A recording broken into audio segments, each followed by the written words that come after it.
Faig la presentació en castellà, també per deferència amb la Núria, perquè malgrat ahir em va comentar que l'entenia, millor ho fem en castellà. La presento. Buenos días, Núria. Es un gran honor presentar a una de las voces más sólidas y comprometidas con el feminismo contemporáneo. Muchísimas gracias, Núria. Núria Varela es periodista, escritora y experta en políticas públicas en igualdad, con una trayectoria que combina el activismo, comunicación e incidencia institucional. Es autora de libros imprescindibles como Feminismo para principiantes, que han contribuido de manera decisiva a acercar el pensamiento feminista a generaciones muy diversas. Licenciada en Ciencias de la Información por la Universidad Complutense de Madrid, está especializada en violencia de género y en desigualdades sistémicas y ha trabajado como reportera en zonas de conflicto, con coberturas internacionales en Bosnia, en Afganistán, también en América Latina, ¿no?, y en Asia, abordando temas de refugiados, de violencia y derechos humanos. Ha colaborado con medios como OTR, Panorama, Interview, Cadena SER, la Revista Europea de Derechos Fundamentales y otras publicaciones especializadas. En el ámbito institucional, formó parte del primer Ministerio de Igualdad en España como directora del gabinete de la ministra Viviana Eido y fue la primera directora general de Igualdad del Principado de Asturias.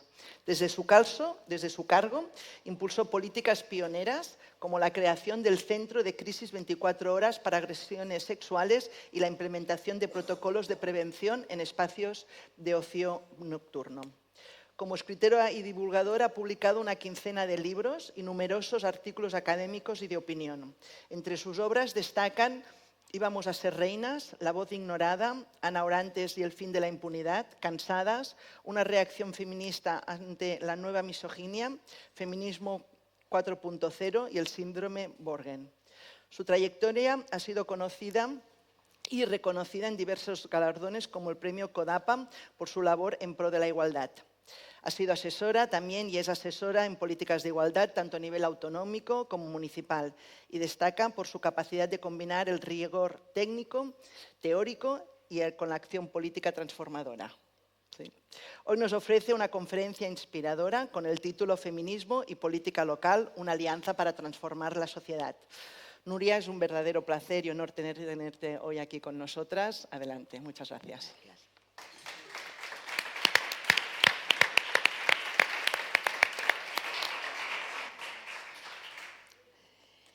Muchísimas gracias, Marta. Tal vez me pondré aquí, sí, no te molestaré. Le he pedido a nuestra técnica de sonido que haga magia, porque tengo una voz horrible, así que disculpadme y gracias por el esfuerzo. Muchísimas gracias por esta cariñosísima presentación, Marta. Yo estoy feliz no solo por estar en este municipio al que he venido tanto y donde hay tanta gente a la que quiero y valoro tanto, sino por fin por estar en la CIVA, porque cuando se inauguró yo estaba, como ha dicho Marta, de responsable en Asturias y no había manera de venir. Me moría de ganas de verlo, un proyecto que había conocido en el plano y sobre todo porque había conocido la ilusión con la que se estaba trabajando, ¿no? Y de alguna manera la CIVA es un proyecto que todo el feminismo de todo el país estamos mirando, ¿no?, y aprendiendo. Y bueno, esto sí que es muy inspirador. Quiero dar las gracias a la asociación por haberme invitado, porque creo que hacen un trabajo que yo siempre he echado de menos, ¿no?, el del seguimiento de las políticas públicas. He traído una presentación, ahí estamos, para hacer un poco la exposición. Como no soy asturiana, como ya hemos dicho, no soy catalanoparlante, a lo mejor llevo un poco la contraria a lo que ha dicho la mesa anterior, porque no lo he entendido todo muy bien. Así que pido mis disculpas, espero no ser crítica con lo que ha ocurrido, pero puedo decir que he entendido la música, pero no toda la letra, ¿vale? Así que ruego que me disculpéis. La propuesta es esta: feminismo y política local, una alianza para transformar la sociedad. Vamos a ver si es verdad y por qué, ¿no? A mí me gusta empezar siempre definiendo qué son las políticas públicas. Sabéis que los últimos años hay mucho trabajo alrededor de esto por parte de los y las politólogas, pero de todas las definiciones que pueda haber, a mí me gusta la última que os he puesto. Política pública es todo aquello que los gobiernos deciden hacer o no hacer, ¿no? Y porque veremos que en políticas públicas de igualdad en concreto casi todo forma parte de la voluntad política. Así que prácticamente la idea es esa, es todo lo que los gobiernos deciden hacer o no hacer. ¿Y qué son las políticas públicas de igualdad? Bueno, las políticas públicas de igualdad, aquí ya no hay tanto consenso, ¿no? Yo la definición que os propongo es que son las políticas que diagnostican y abordan las causas estructurales de la desigualdad sexual y generan cambios en este ámbito. ¿Por qué creo que esta es la mejor definición? Porque aquí las separamos ya desde el inicio, completa y rotundamente, las políticas sociales. Las políticas de igualdad no son políticas sociales. Las políticas de igualdad no van a trabajar con una mirada sobre las mujeres como un colectivo y además como un colectivo problematizado. No somos eso. Las mujeres somos la mayoría de la población del mundo, con lo cual no podemos estar con una mirada de política social. No sé si me explico. ¿Por qué me preocupa? Porque creo que el sistema, las políticas de igualdad, se han movido, especialmente en violencia, hacia la política social. Y además, hacia, desde mi punto de vista, la peor de las políticas sociales, la del asistencialismo, ¿no? Entonces, en violencia de género, bueno, pues estamos como yendo al final del trayecto.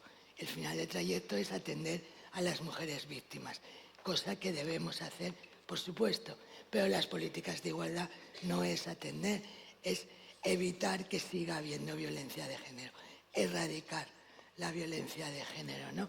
Y por eso la primera naturaleza es transformadora. Si no son políticas transformadoras, no son políticas de igualdad, son otra cosa, ¿no? Y luego, las políticas de igualdad, desde Beijing, que aprendimos que tenemos que adoptar la estrategia dual, ¿no? Políticas específicas y políticas transversales. Me han dicho que me iban a hacer esto y les he dicho, no lo hagáis, por favor, que me despisto. Pero bueno, vale. Ay, voy a ser rápida, os lo prometo, pero quiero hacer un poco el marco histórico, porque si no parece que, eso sí que creo que lo he entendido bien, que estamos en un momento de retroceso y creo que parte de ese momento de retroceso tiene que ver con que las políticas de igualdad se mueven con demasiada facilidad, ¿no? Entonces, voy a hacer un recorrido histórico muy rápido. ¿De dónde nacemos? Hasta la aprobación de la Carta Fundacional de Naciones Unidas en 1945, ningún documento jurídico se había referido con anterioridad al sexo como motivo de discriminación. Así que prácticamente el concepto, la idea, nace aquí, en 1945. La Unión Europea también, desde que nace, desde el Tratado de Ámsterdam, la igualdad entre hombres y mujeres se señala como uno de los objetivos claros. Y en cuanto al ordenamiento jurídico español, que es el que luego se desarrolla en todas las comunidades autónomas con voz propia, nacemos con la Constitución, claro, sin el ámbito, hasta que no llega al ámbito constitucional, no hay opciones. Pero para las políticas públicas no es el artículo 14 solo, ¿no? Que es el que siempre nos referimos, perdón, que habla de igualdad, sino para las políticas públicas es determinante el artículo 9.2, que consagra la obligación de los poderes públicos de promover las condiciones para que la igualdad sea real. Ese 9.2 es el que nos ha salvado para todo, o sea, para todas las políticas públicas que hacemos, para las cuotas, la paridad, todo. Porque, ¿os acordáis? Aquello que hacemos o no hacemos, ¿vale? Pues ¿qué dice el artículo 9.2? Que no podemos no hacer en cuestiones de igualdad, ¿no? Este sería un poco el recorrido que, como os digo, solo quiero mostraros, ¿no? En el ámbito internacional. Desde esa Carta Fundacional, la ONU tiene un impulso determinante, ¿no? Quizás también un poco lo que nos está faltando ahora, ese impulso que tuvo Naciones Unidas durante los primeros años, sobre todo con las conferencias mundiales de la mujer, desde el 75, que fue la de México, que para España fue fundamental, es el año en el que muere Franco, con lo cual en la conferencia declarar el año 75 como Año Internacional de las Mujeres dio mucha cobertura al feminismo español, todavía con el franquismo en pie, para poder organizarse, reunirse y enfrentarse, ¿no? En el 76 nace UNIFEM, que es el foro específico, el Fondo para Mujeres, que en 2010 se transforma en lo que hoy conocemos como ONU Mujeres, y luego llegan el resto de las conferencias, la de Copenhague y la CEDAW. Todas conocéis, ¿no?, la importancia que tiene la CEDAW como la Convención sobre la eliminación de todas las formas de discriminación contra la mujer. La CEDAW sigue siendo el instrumento más valioso que tenemos.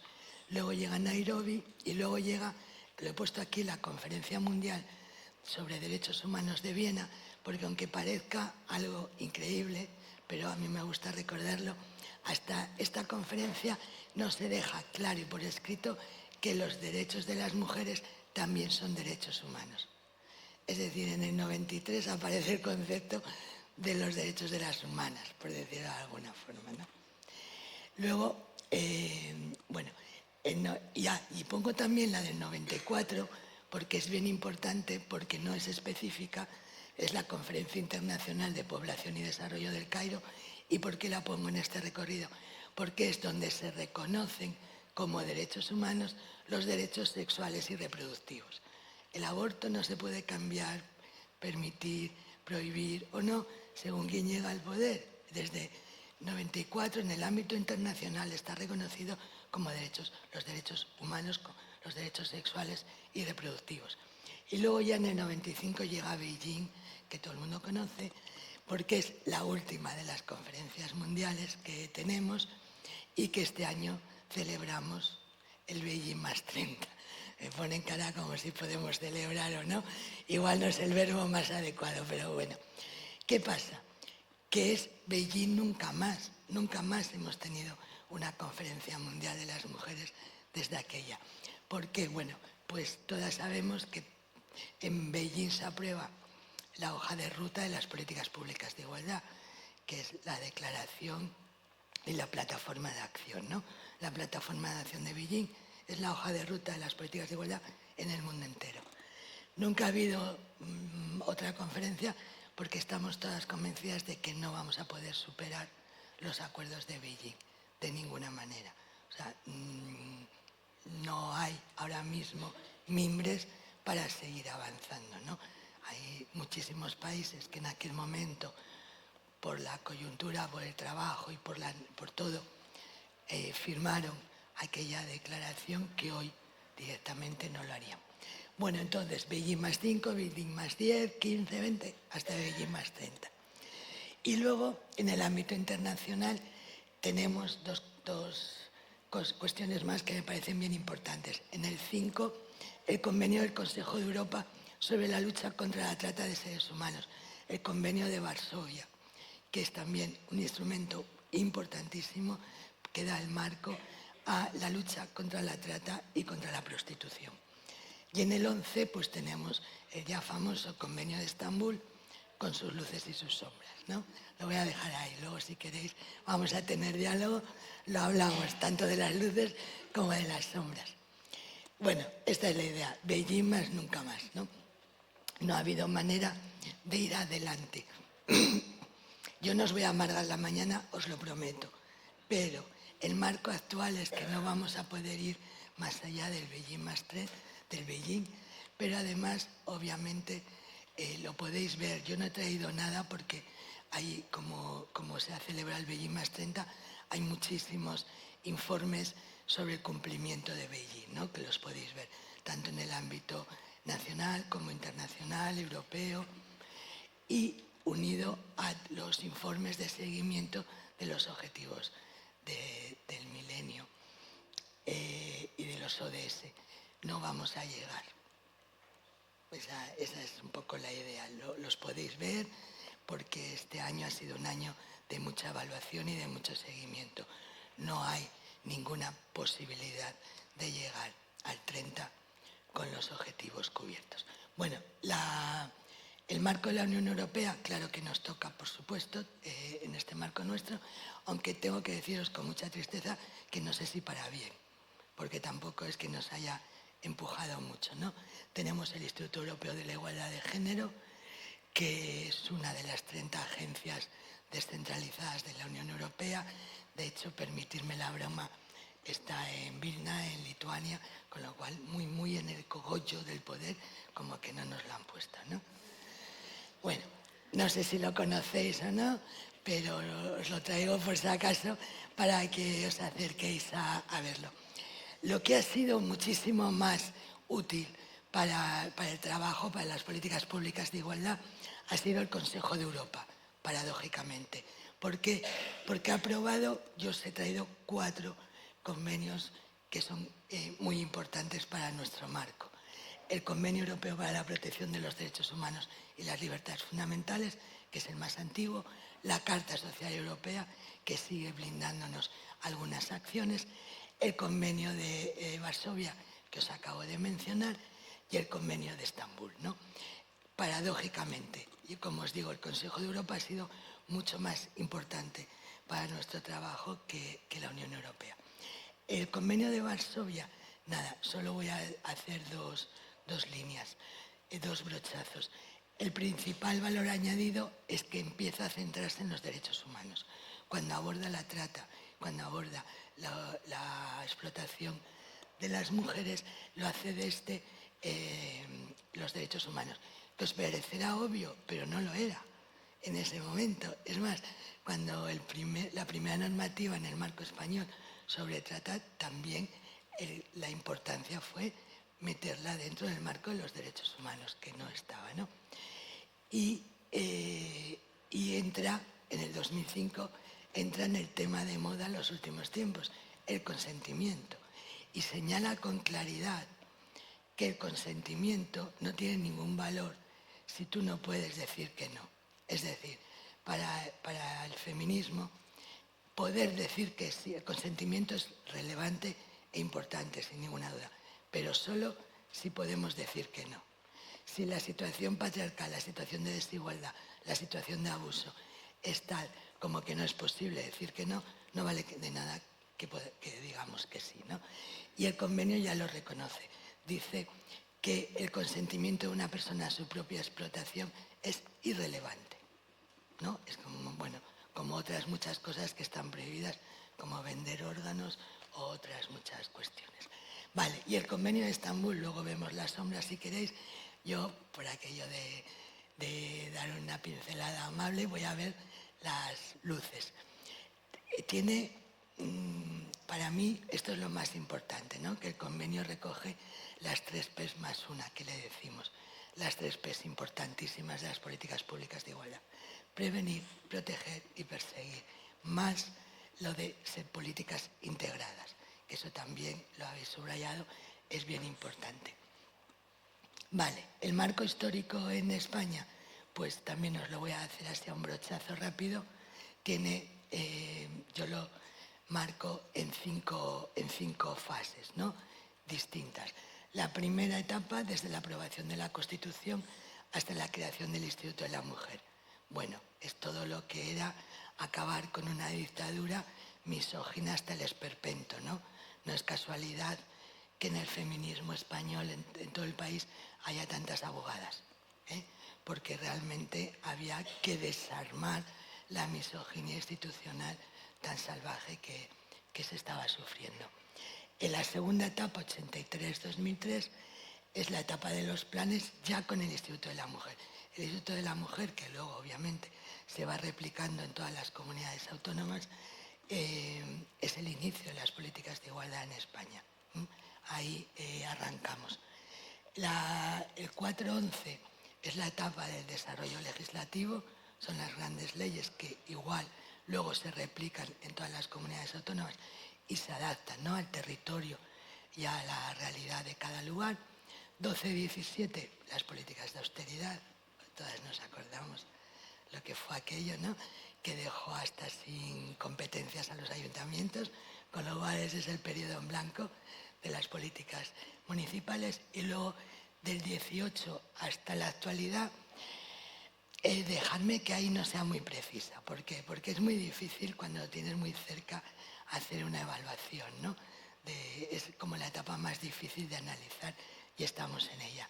Es una etapa de reformas, una etapa de intención, de transversalidad, pero también es una etapa con sus luces y sus sombras, para que nos vamos a engañar, ¿no? Donde hay como una lucha por cambio de paradigma que ha provocado, bueno, pues muchas discusiones y mucha reflexión, bueno, mucho de todo, ¿no? Vale, me lo voy saltando rápido, solo me voy a parar en algunas cosas. Aquí, ¿por qué me paro aquí? Fijaros en esta primera etapa donde estábamos, ¿no? Que creo, es que antes explicaba que como no soy catalán parlante, no sé si os he entendido muy bien, pero creo que hablábamos de no mirar por el retrovisor, ¿verdad, alcalde? Bueno, pero esto yo creo que es importante. Hasta el año 81, en ninguna parte del Estado español, las mujeres éramos madres, porque la patria potestad solo la tenían los padres. Y eso es bien importante, o sea, hasta el año 81. ¿Por qué es importante? Porque uno de los problemas serios que tenemos en este momento es la violencia vicaria y es quitar de una vez los puntos de encuentro y quitar de una vez las visitas y los permisos para los padres. Claro, ese hueso es durísimo de roer, porque es que hasta el 81 eran los dueños y señores de sus hijos y sus hijas, ¿no? Y esa es una de las cuestiones que más nos están costando. Bueno, luego llega el divorcio, pero ya lo habíamos tenido. La segunda etapa, lo que os digo, lo importante es que se crea el Instituto de la Mujer, que ya es como se da el pistoletazo de salida para las políticas públicas.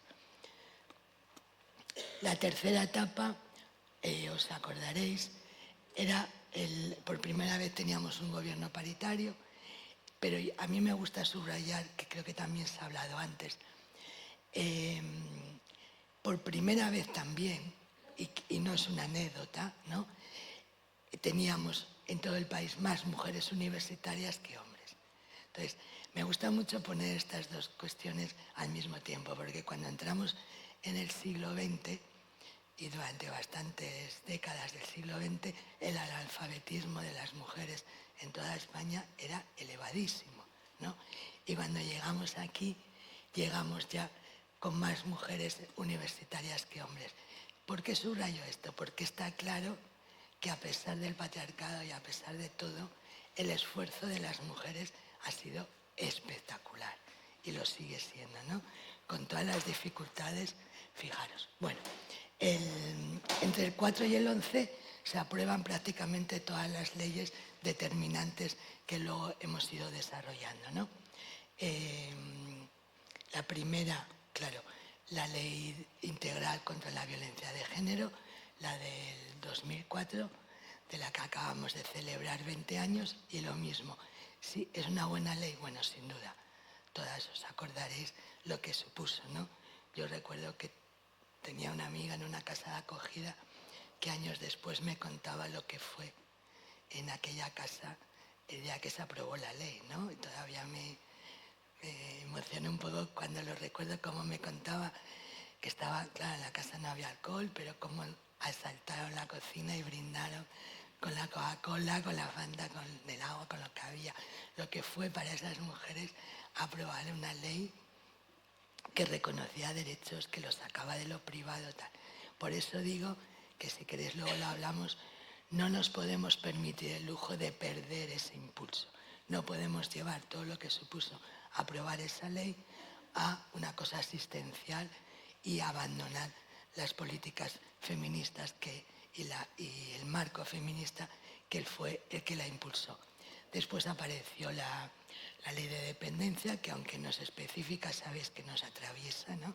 Pues todos los cuidados, sigue siendo una ley determinante.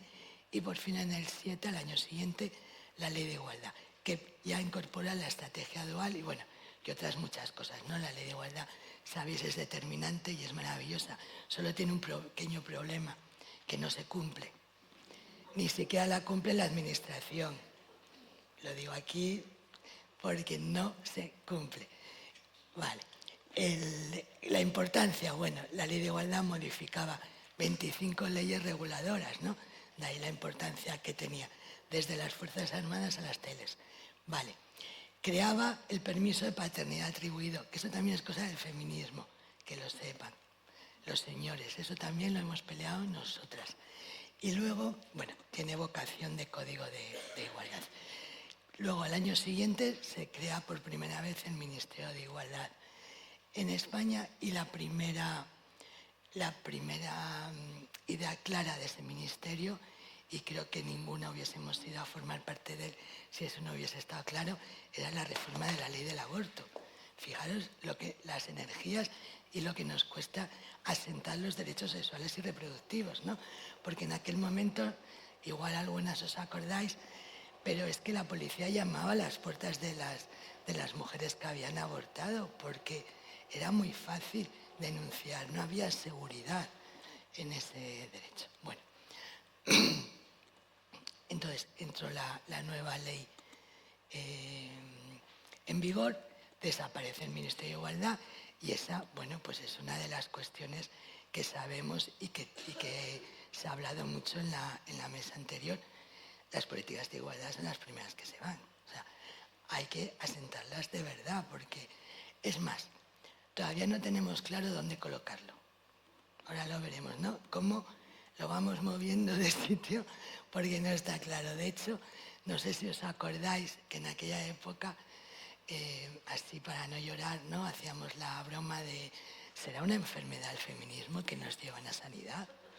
¿No? ¿Por qué demonios nos llevan al Ministerio de Sanidad? Que era algo inexplicable. Bueno, la cuarta etapa me la salto, o sea, se cargan todo. El éxito de esta etapa fue el Tren de la Libertad, ¿no? La respuesta organizada del movimiento feminista para frenar aquella involución tan escandalosa, ¿no? Sobre los derechos sexuales y reproductivos. Y voy a hacer un paréntesis porque antes me lo he saltado, que una de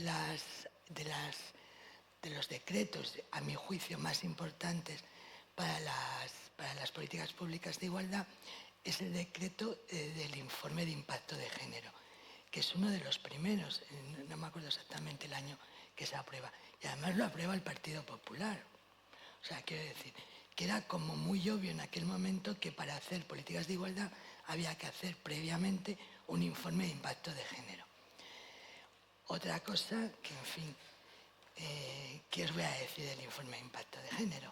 O no se hace o se despacha con una línea que pone que esta ley o esta norma o este decreto tiene informe de impacto de género neutro. Esta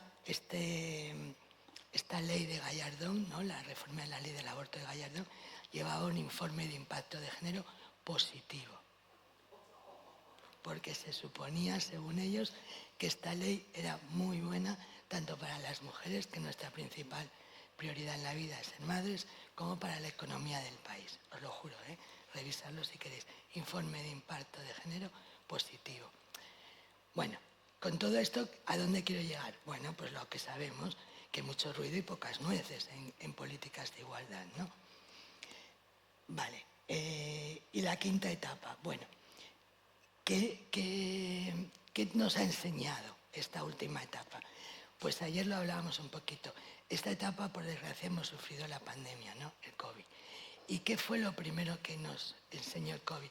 El COVID fue como una lupa en la que vimos con claridad que la división sexual del trabajo apenas se había modificado, que prácticamente permanecía exactamente igual, o sea, en algunos casos de manera escandalosa, ¿no?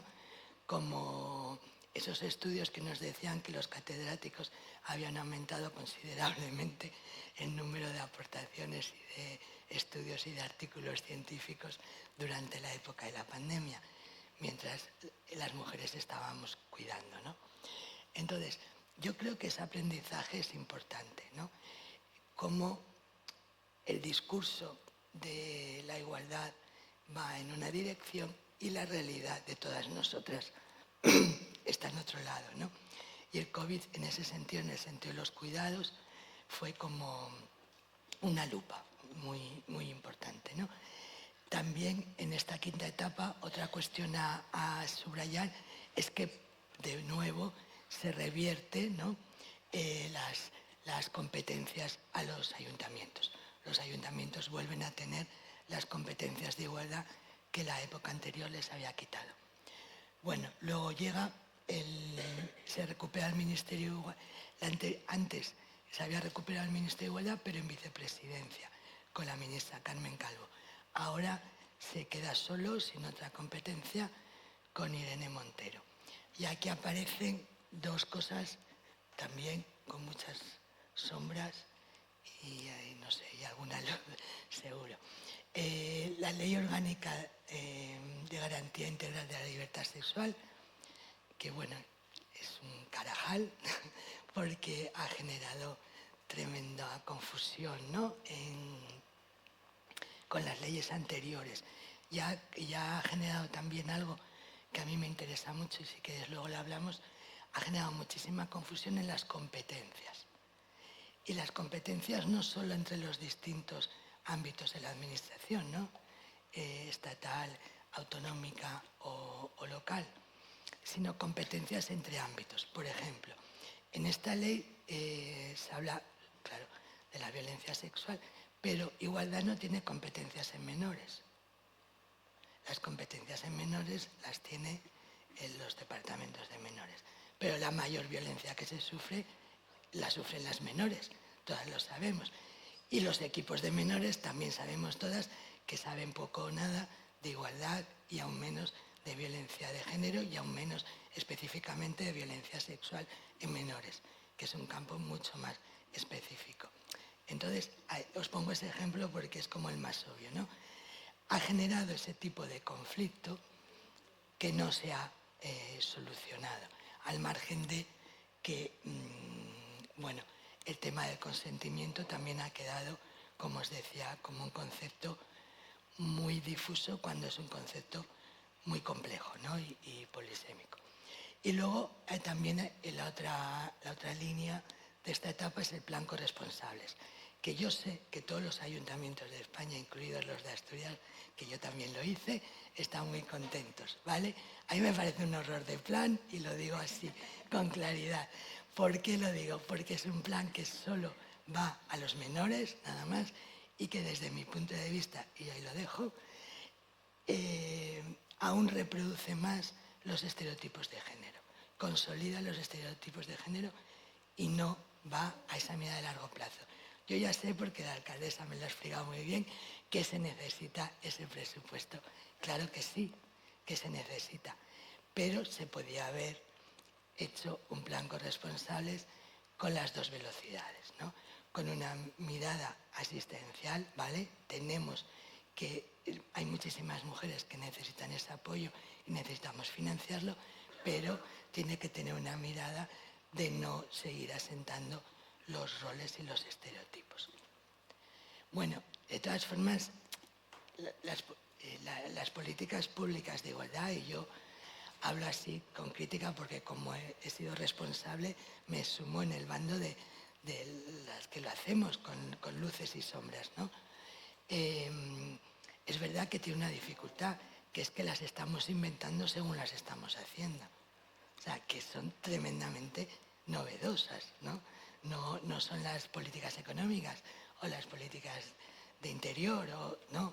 Son políticas que estamos incluso enfrentando fenómenos no nuevos, pero sí sin conceptualizar hasta ahora. Entonces, bueno, es verdad que son complejas.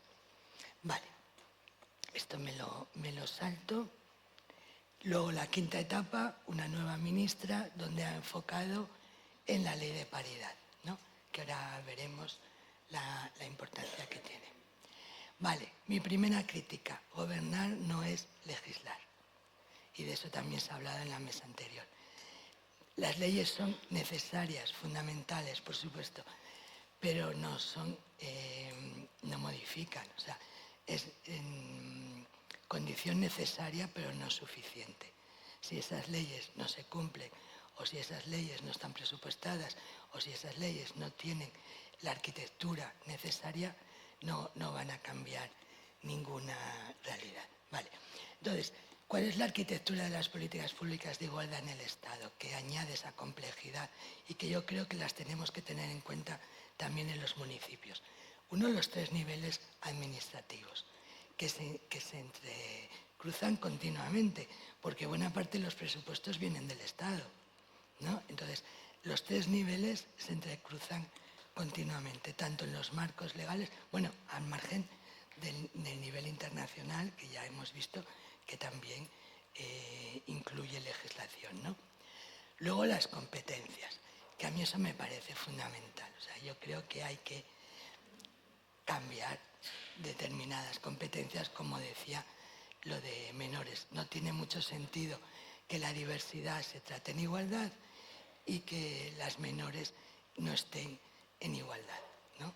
Y los menores también, pero sobre todo las niñas, desde el punto de vista de la violencia que sufren. Entonces, bueno, quizá el rediseño competencial no estaría de más.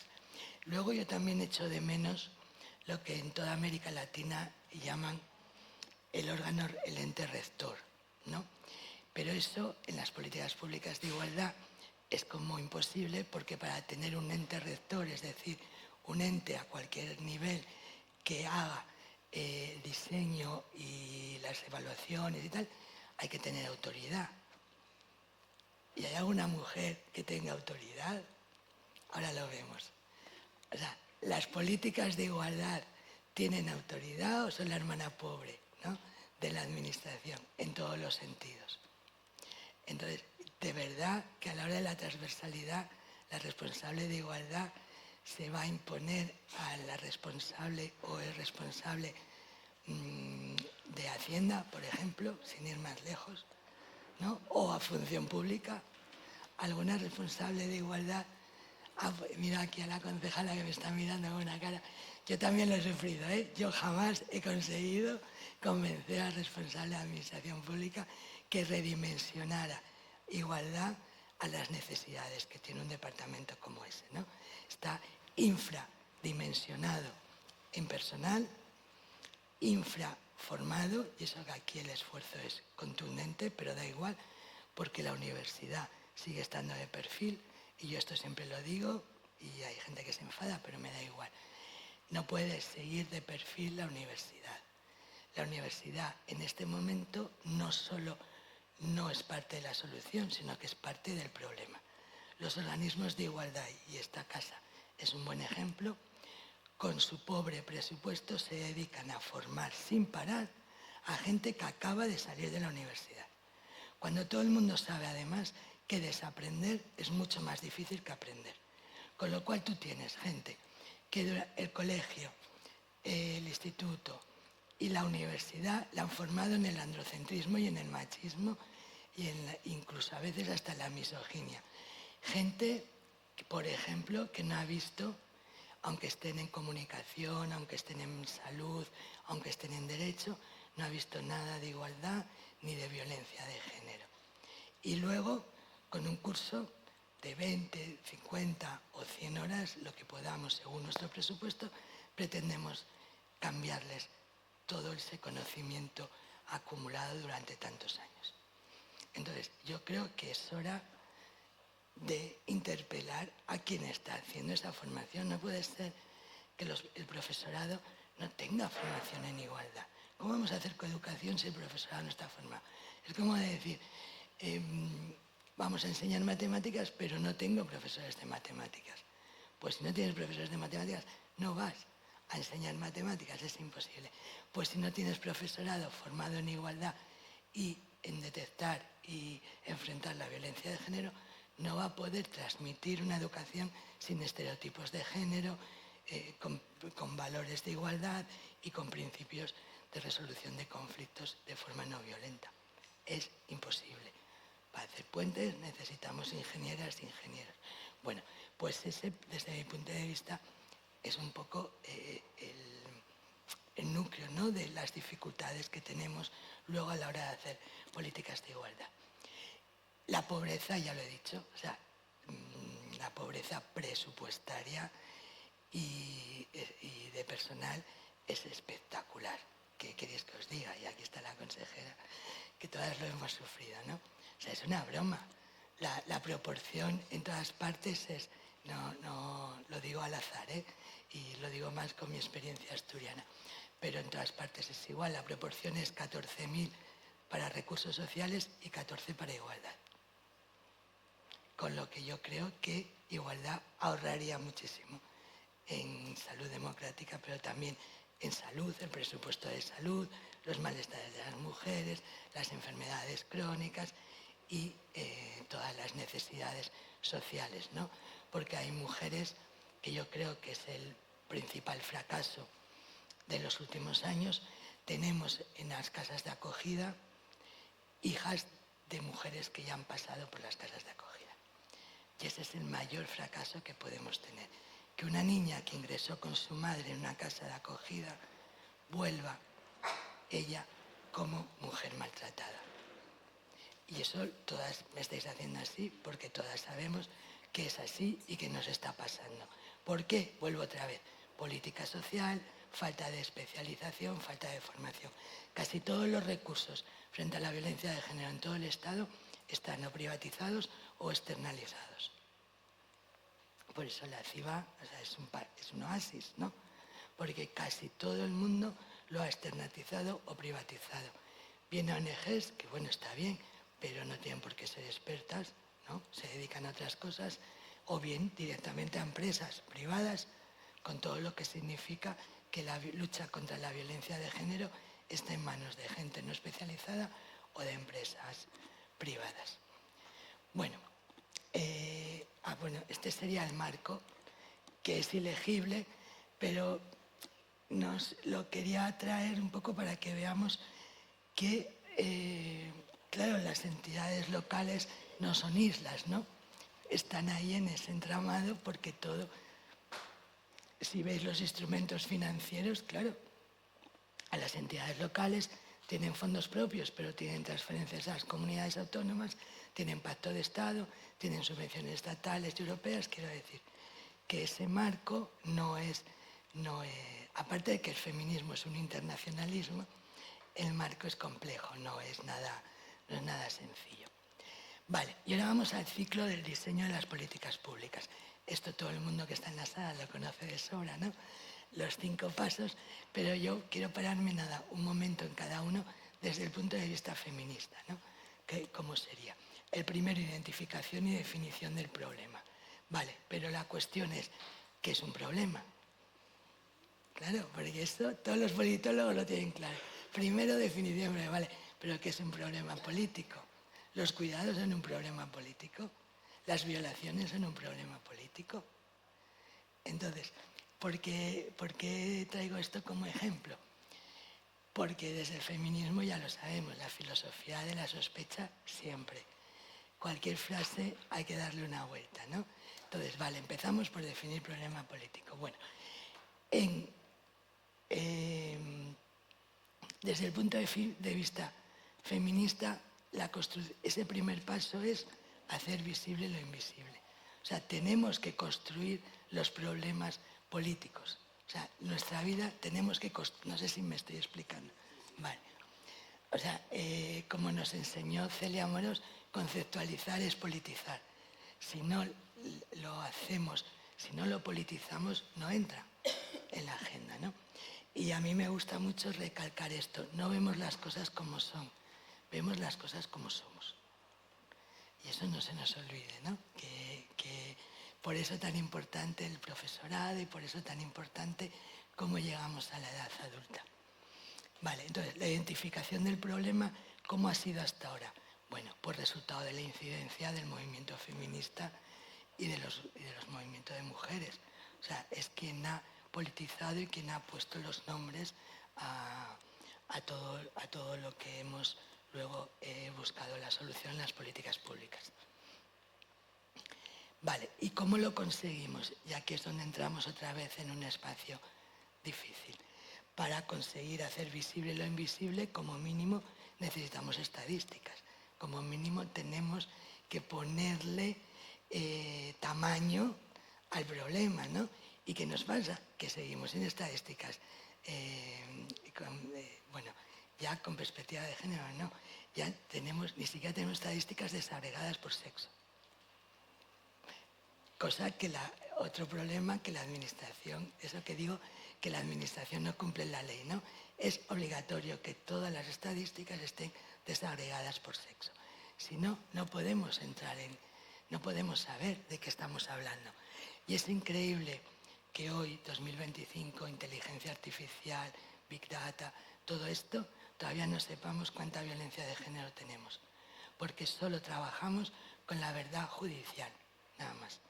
Solo podemos hablar de violencia de género en cuanto al número de denuncias, número de condenas, número de sobreseimientos o los asesinatos. Y los asesinatos parcialmente, porque no sabemos las mujeres que fallecen como consecuencia del maltrato continuado, tampoco sabemos nada de los suicidios de las mujeres maltratadas. Bueno, también tenemos ahí una zona muy gris, ¿no? Pero sobre todo es que no tenemos buenas estadísticas. En América Latina también están trabajando mucho sobre acabar con el silencio estadístico. Es que es como, a ver cómo lo explico, es como la primera trampa que nos hace la administración. Voy a dejarlo así, ¿no? El poder. La primera trampa, porque si no podemos medir, es muy difícil luego llevarlo a política pública. Investigaciones académicas, ya hemos hablado de lo que le pasa a la universidad. Medios de comunicación, bueno, que os voy a contar, soy periodista, todo lo que queráis, es peor seguro, o sea, la realidad supera lo que vemos desde fuera. Y luego con el activismo, que es lo único que realmente es poderoso, el movimiento feminista, ¿no? Es lo que realmente mueve todo lo demás. Vale. La formulación de políticas. 10 minutos y nos quedarían 15 para preguntas. Vale. Para situarte. Vale, pues entonces voy muy rápido porque voy a la segunda parte.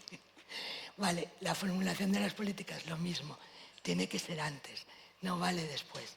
O sea, no vale, hacemos una política y luego le miramos a ver cómo colocamos la perspectiva de género o qué pasa con las mujeres, ¿no? Eso lo sabemos de sobra.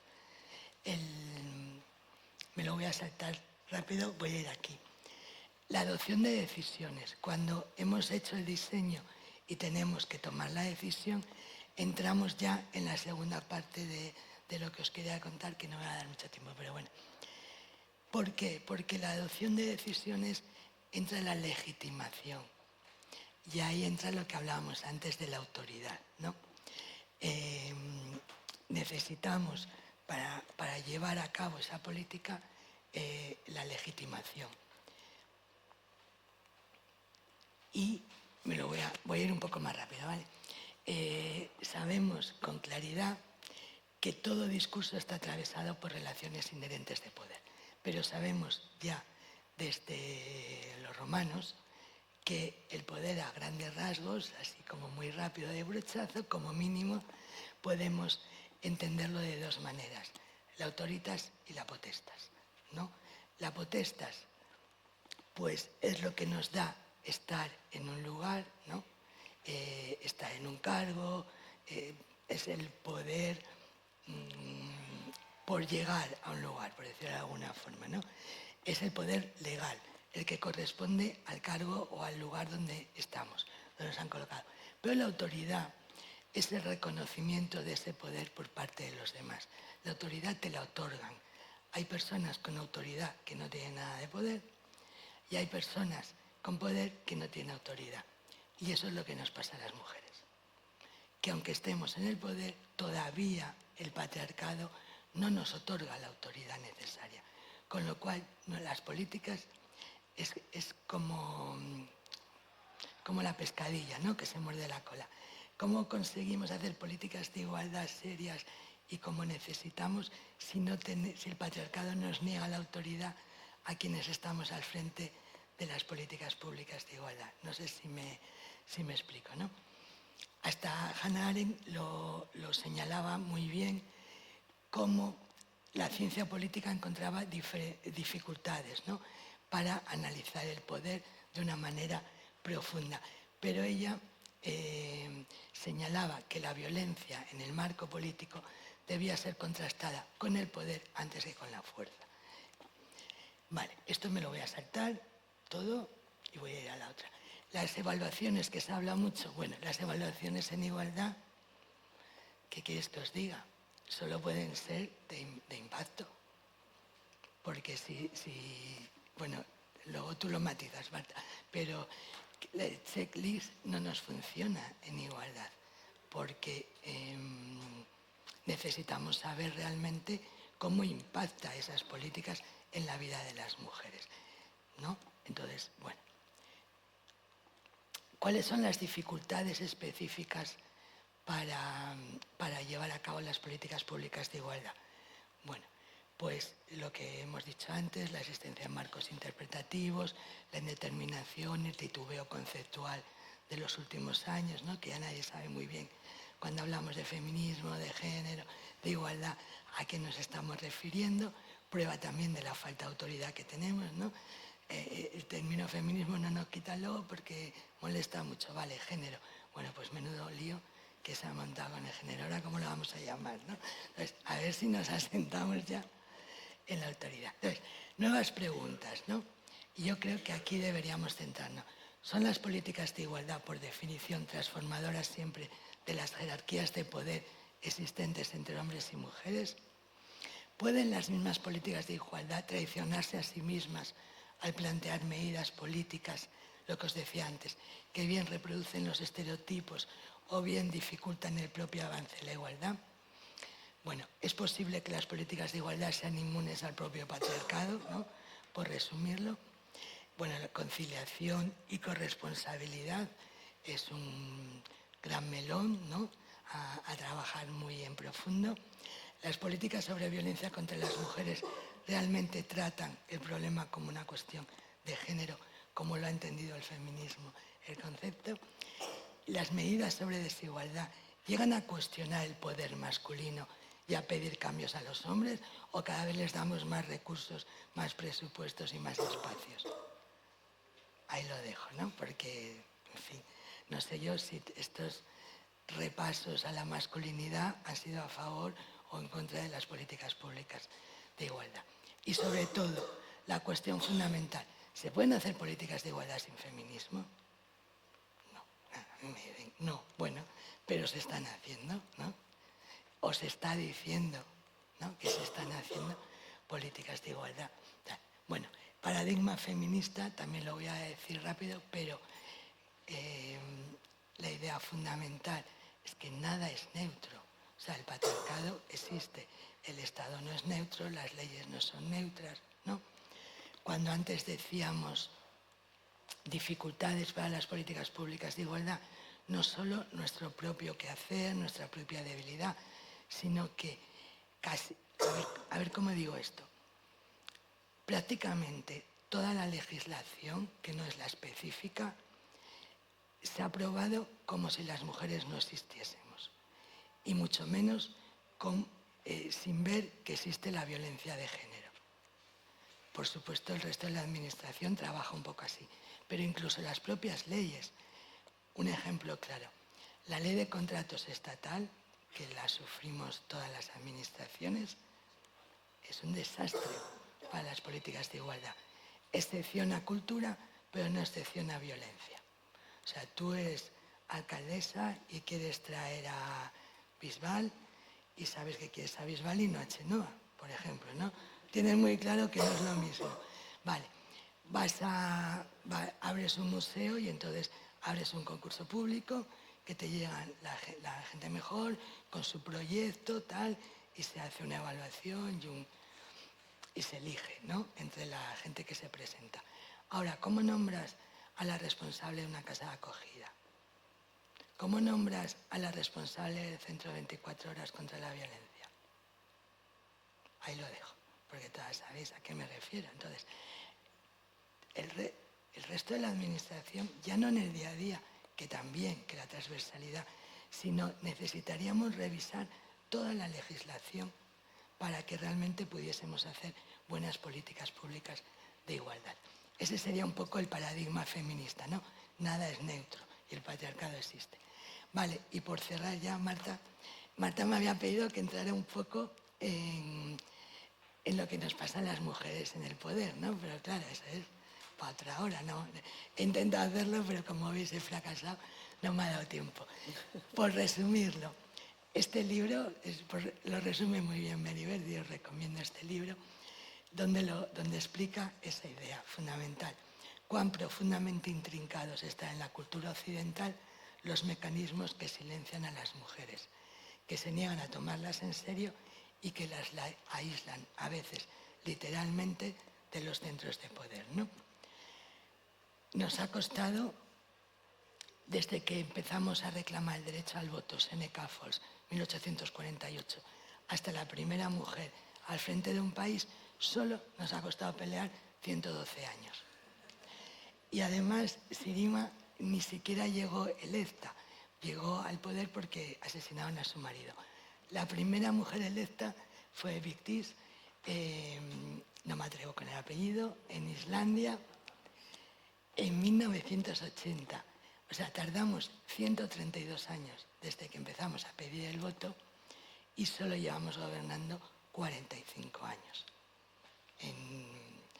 Nos ha costado un poquito, ¿no? Por cierto, acaba de salir una serie con la historia de Victis que os recomiendo porque está muy bien ver cómo llega y ya sin ánimo de hacer spoiler, pero os lo voy a decir. Llega gracias a la red de mujeres que la apoyan. Así llega la primera mujer a dirigir un país, gracias al apoyo de la red de mujeres, ¿no? Bueno, solo llevamos gobernando 45 años, tenerlo en cuenta, ¿no? Y la primera universidad europea, Bolonia, 1088. Las mujeres entramos en la universidad de manera normalizada en toda Europa la segunda mitad del siglo XX, del siglo XI al siglo XX. En América Latina igual, la primera, 1551. Resumiendo, el silencio es el mandato patriarcal por excelencia, sin ninguna duda. Y hoy todavía creo que esa es nuestra gran batalla. O sea, el feminismo de la cuarta ola, todo el movimiento feminista de estos años está todavía luchando por la palabra. El Me Too, todos los movimientos que estamos viendo en todo el mundo, seguimos luchando por la palabra, ¿no? Me lo voy a saltar todo, papá. Bueno, esto, en lo del poder simbólico, que tiene que ver con la palabra, porque el poder, como os pongo aquí, está íntimamente unido al uso de la palabra pública. ¿Quién marca lo correcto, lo incorrecto, lo normal, lo anormal? Quienes tienen palabra pública. Y como ejemplo, y ya voy terminando de verdad, como ejemplo de cómo es de poderoso, valga la redundancia, el poder simbólico, y de cómo es todavía de poderoso el patriarcado en nuestra cultura, yo el último libro lo empiezo con esta provocación, ¿no? ¿Deberían votar los hombres? ¿Qué os parece?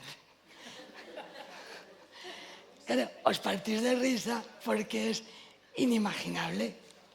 No nos lo podemos imaginar, o sea, no entra dentro de nuestro planteamiento, nuestro universo, ¿no? Nos partimos. Yo digo que no, sin duda, un ratito, para que sepan lo que es no tener ningún derecho, no. Es una provocación, pero fijaros que el voto de las mujeres, como el resto de los derechos de las mujeres, se ponen en cuestión con normalidad continuamente. Sin embargo, si hacemos la otra pregunta, nos partimos de risa, porque es impensable. Entonces, este ejemplo lo quería traer para insistir en cómo el patriarcado y cómo la violencia simbólica es mucho más potente de lo que somos conscientes, ¿no? Bueno, nada. Limitantes para el acceso de las mujeres al poder. Está muy de moda últimamente, el acantilado de cristal. ¿En qué consiste? Cuando la cosa está complicada, ponemos a una mujer, con lo cual tiene muchísimo más riesgo de fracasar.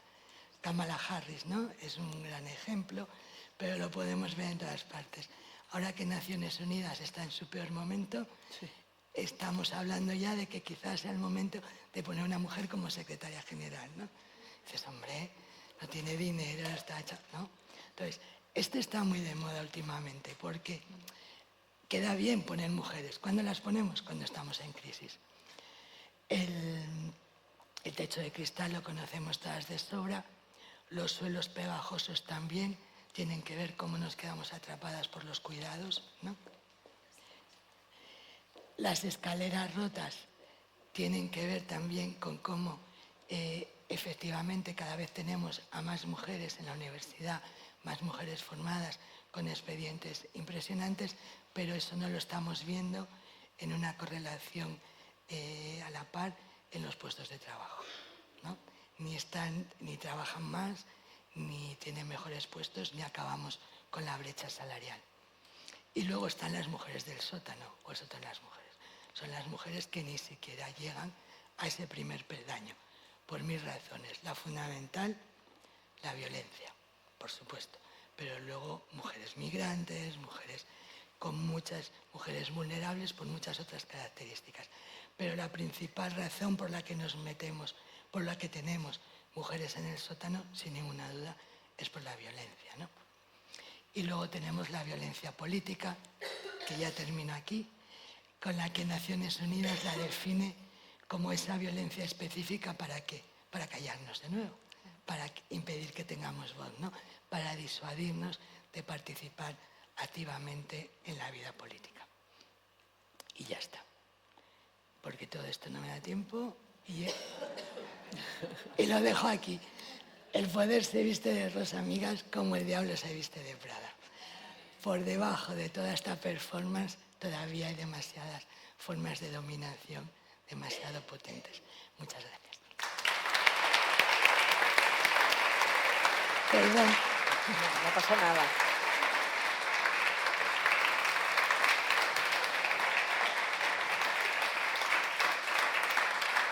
Muy lejos.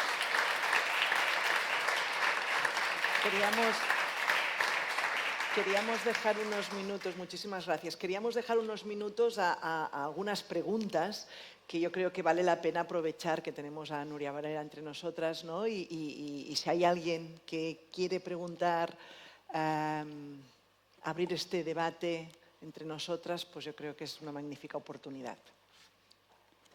¿Sí? Ah, qué bien. ¿Tenemos micro? Perfecto. Aquí en la segunda fila. Núria, muchísimas gracias por tu exposición. A mí me gustaría que un día nos dieran pues, las 3 horas que necesitas para podernos explicar todo. Pero a mí me preocupa todavía porque para acabar con la violencia de género deberíamos no tener miedo y dejar de silenciar lo que realmente pasa. Ya sabes que yo, aparte de concejal, no de regidora, pero yo sé que es una catalanada, de concejal de feminismo, soy médico. En todos los hospitales, en urgencias, tenemos nuestras estadísticas porque las tenemos que reportar a servicios sociales y tal, pero es que no nos las dejan ni ofrecer, ni las propias direcciones de los hospitales dicen, no, esto no se puede decir porque genera ¿no? una alarma social. Entonces, yo creo que no sé cómo podemos hacer para que el hecho de decir en el hospital bueno, el único que dice las cifras es solo en violencia sexual es el Clínic, que saldrá ahora en noviembre, pero yo no sé cómo decirle a que Vallebrón pueda decir, pues en el área de referencia que nos vienen a Vallebrón, este año ¿no? han venido mujeres por violencia de género, tanta edad, no sé por qué hay tantísimo miedo y entonces bajo el silencio no podemos hacer nada. No puedo estar más de acuerdo, el silencio es el mandato patriarcal. Y si no sabemos lo que nos pasa, no podemos atajarlo. Con lo cual, todo lo que es silenciar tiene una intencionalidad. O sea, yo creo que nosotras no podemos ser políticamente ingenuas, ¿no? Todo lo que se silencia tiene la intencionalidad de minimizar. Fíjate, por poner un ejemplo rápido, ¿cómo cuentan los medios de comunicación la violencia? Insisto, para ellos solo existen los asesinatos, prácticamente. El resto de la violencia no existe. Pero es que incluso los asesinatos cada vez minimizan más la magnitud, porque antes nos decían, en vez de decir la magnitud global, nos dicen en este año, con lo cual en enero, uy, qué bien, ¿no? Solo hay 1 o 2 asesinatos. Pero es que si os habéis fijado en los últimos tiempos, nos hablan del número de asesinatos en la localidad o en la comunidad autónoma. ¿Os habéis fijado? Que dicen, es el segundo asesinato en Andalucía, es el primer asesinato en Barcelona. O sea, continuamente las magnitudes de las realidades de violencia que nos afectan se minimizan. Entonces, insisto, lo que decía antes, es una batalla, yo creo que tiene que ser un objetivo claro, acabar con el silencio estadístico. Tenemos que darle la magnitud a lo que nos pasa y de ahí podremos redimensionar las herramientas que necesitamos para enfrentarlo. Claro que sí. Y en violencia sexual ni te cuento.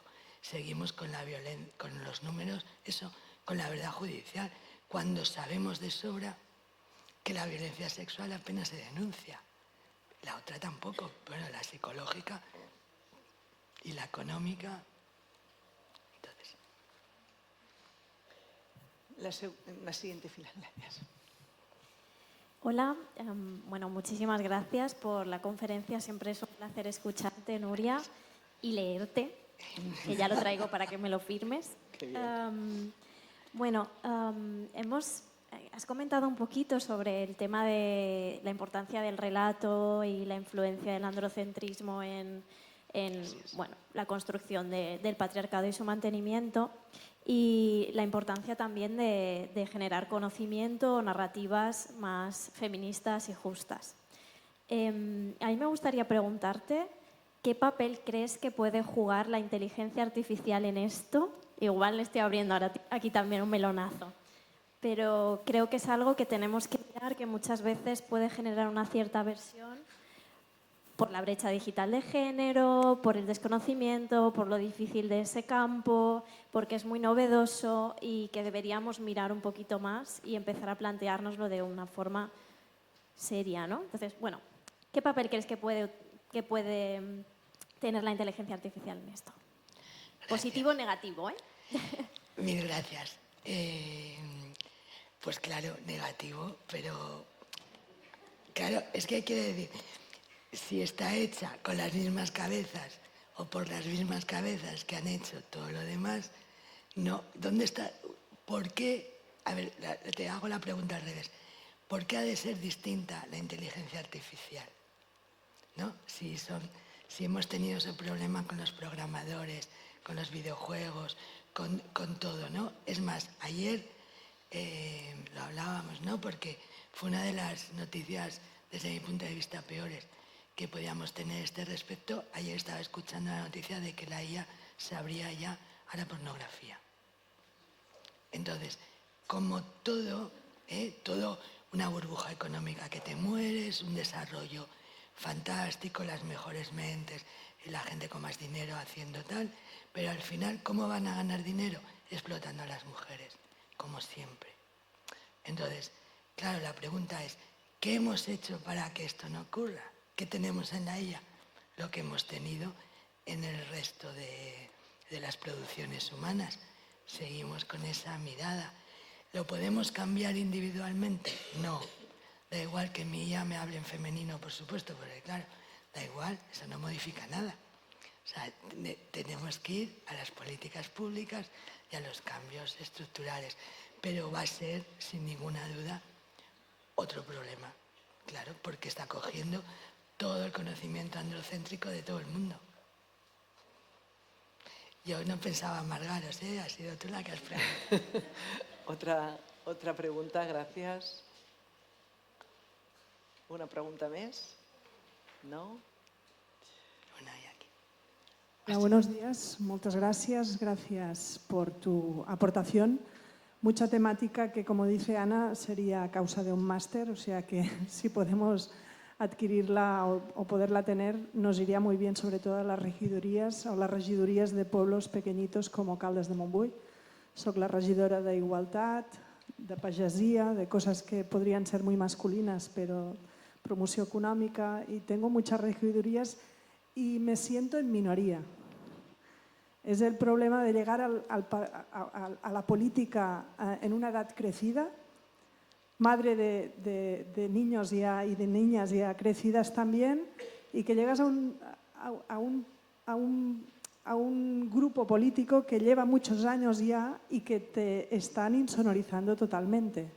Con una regiduría de igualdad que está muy puesta para fiestas y festejos, que digo yo, que las estadísticas en un municipio de menos de 20.000 habitantes son muy difíciles de tener, también en los municipios, dentro de la estructura del ayuntamiento, y que se ha dedicado también mucho al bienestar, que es muy necesario, pero es que estamos incorporados en la partida de bienestar. Está la regiduría, que hicimos el plan de igualdad con Marta y Forgender, pero es muy complicado y te desesperas.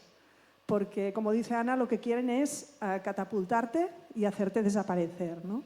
Y la persistencia y la resistencia y la constancia son muy complicadas. Esperanzas como las que explicáis y venir a estos congresos son muy necesarias y a veces pues debería haber más formación, más ayudas para hacer buenas estadísticas, más que para hacer pues cursos que a veces las familias, las escuelas no quieren acudir porque ir a una cosa de feminismo no queda bien. Feminismo, es verdad, deberíamos ser más feministas y muchas gracias, pero es desesperante. Gracias a ti.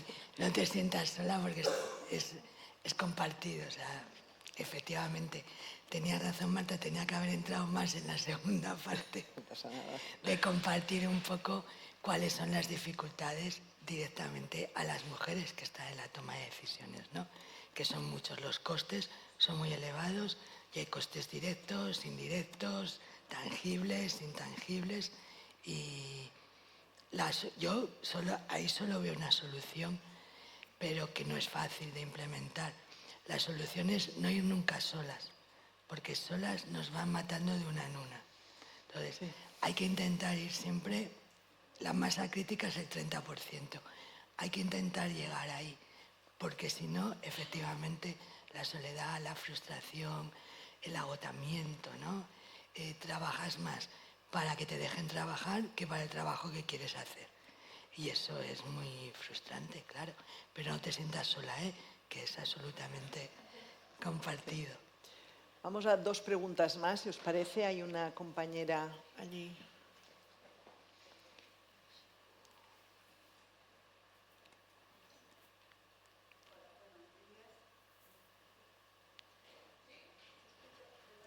Un poquito, no del todo, ¿no?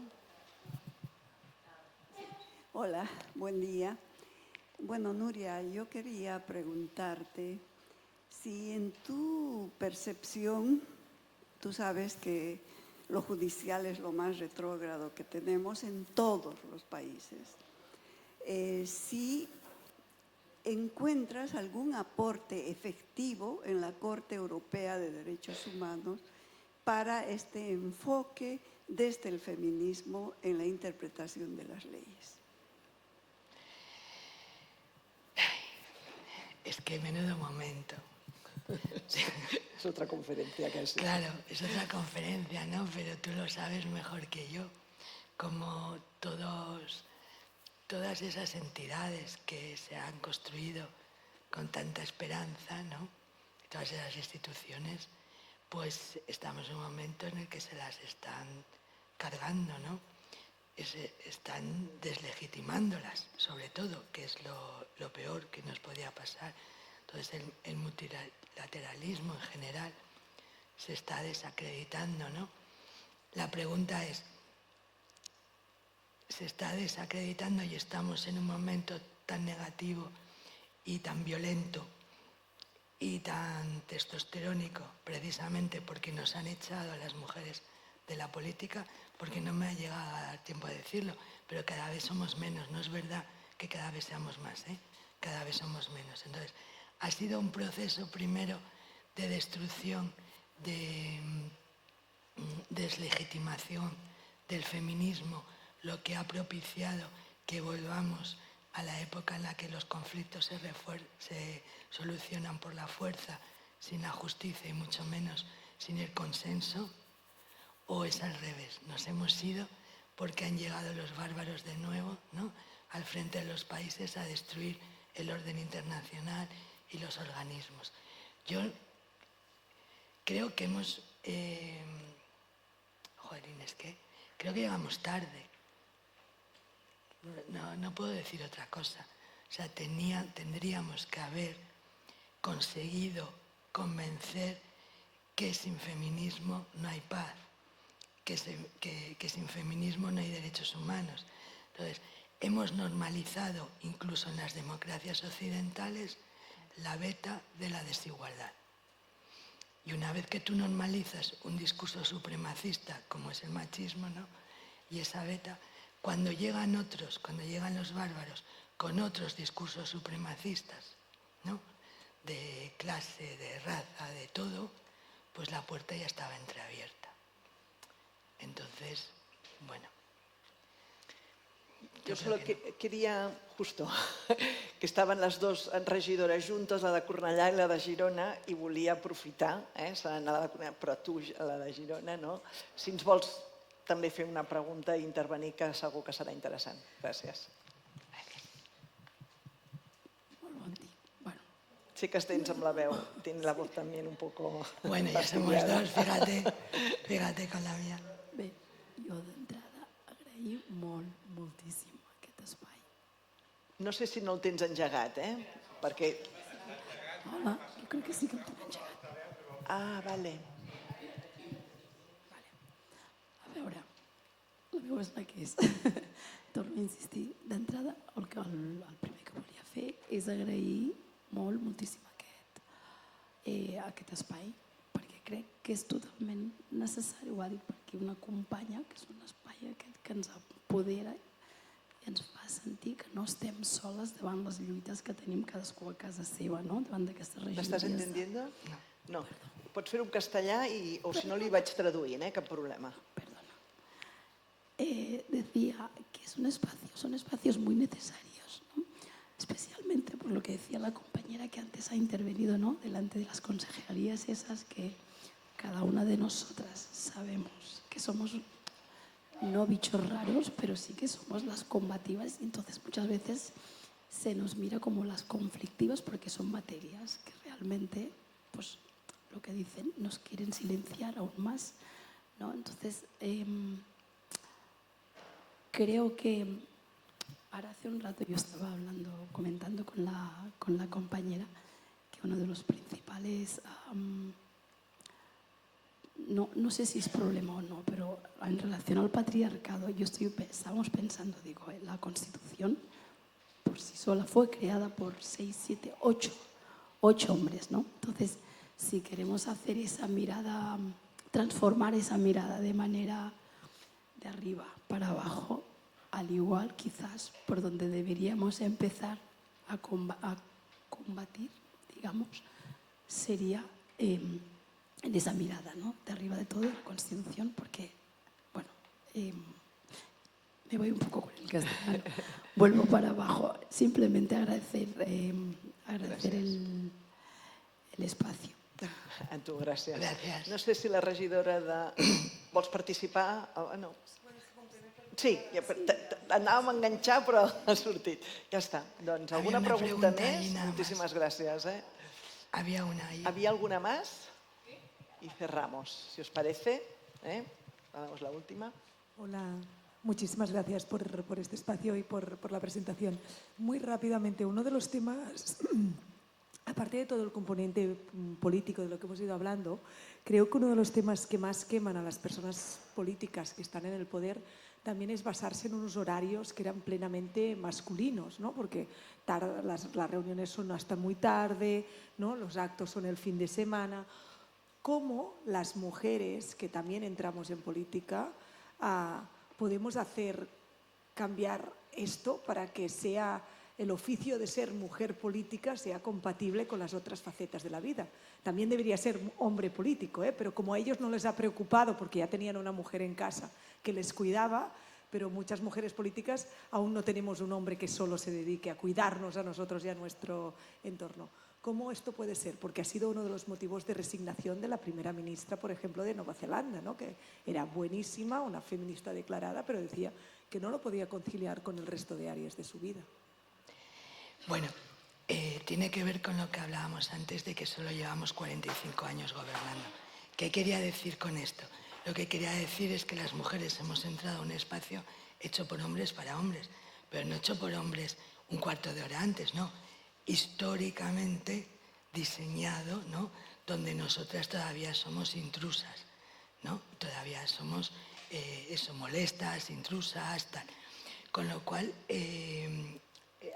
ya también lo sabemos, ¿no? El feminismo sabe que la frase mítica de Audre Lorde, las herramientas del amo no van a acabar, no van a desmantelar la casa del amo. Entonces, ¿cuál es la solución? Bueno, incorporar el feminismo a esa manera de hacer política, o sea, y sentirnos dueñas de ese espacio. ¿Cómo? Juntas. Pero hay que generar alianzas entre nosotras. No hay ruedas de prensa a las 5 de la tarde, no hay reuniones hasta las 7. Esa cosa que todavía no sé por qué no hemos conseguido imponer, de que la reunión esté una hora de inicio y una hora de fin, pero de norma, ¿no? Entonces, bueno, al final, con mucha dificultad, ejercer el poder que tenemos. Que ya sé que como tenemos, eso nos pasa a todas, tenemos tantas batallas que nos parece que estas son batallas menores. Pues igual hay que darle un poco la vuelta y hacer batallas prioritarias, el conseguir un espacio donde nosotras podamos trabajar para luego realmente poder hacer nuestro trabajo. Igual esa és una reflexió que podemos hacernos.